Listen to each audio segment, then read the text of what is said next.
The footage for this video is taken in the Ipswich area, and in that context I would like to acknowledge the Jagera, Yagara and Yugarapul people as the traditional owners and custodians of this country and recognise their connection to land, wind, water and community. I pay my respects to them, their culture and their elders, past, present and emerging.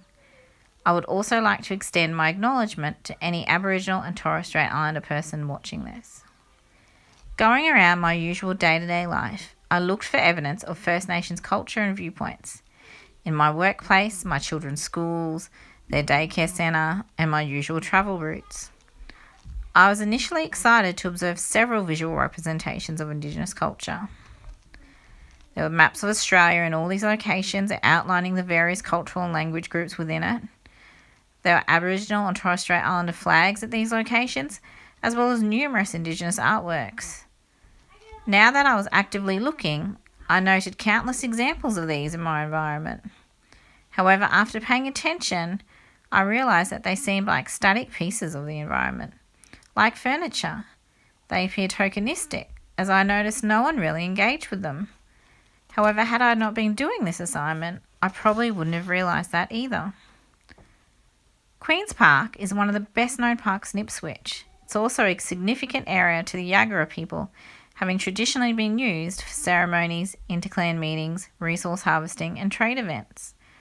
I spent a lot of time here, both professionally and personally.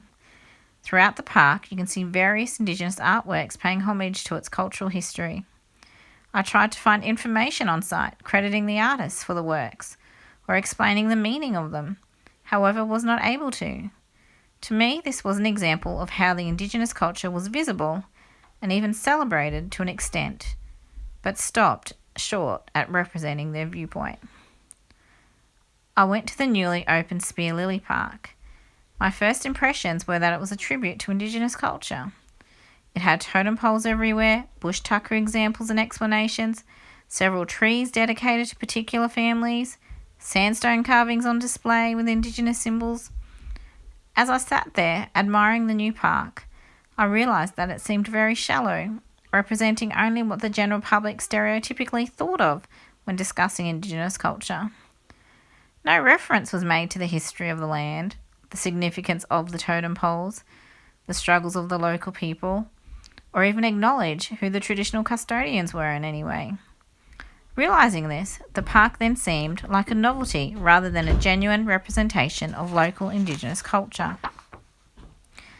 Driving around town, I noted the following places: Cambu Health Service, the Atsel Legal Service, the Lauralgi Elders. I noticed that the Salvation Army sign included the Aboriginal and Torres Strait Islander flags, but not the Australian flag, and the Purga Elders. I reflected on there being many examples of Indigenous people being a key part of our community, but also saddened by the fact that they still needed a dedicated health service and legal service, as it's a stark reminder of how social justice is still lacking. I was keen to try and include at least one example of where Indigenous Australian viewpoints were actively present. However, I could only think of the Purga Aboriginal Cemetery Reserve and the Deebing Creek Mission. The Deebing Creek Mission has a significant value to the local Indigenous people, having been gazetted for Aboriginal Australians' use since the late 1800s. There have been ongoing protests in relation to the proposed 925 housing estate going up in the area. The protests have been long-standing, with both Indigenous and non-Indigenous people being involved. While it demonstrates that the Indigenous viewpoint being visible in my community, the fact that they have to fight for so long and so hard to be heard is indicative of how much their voices are truly valued by the powers that be, the media and the mainstream society today.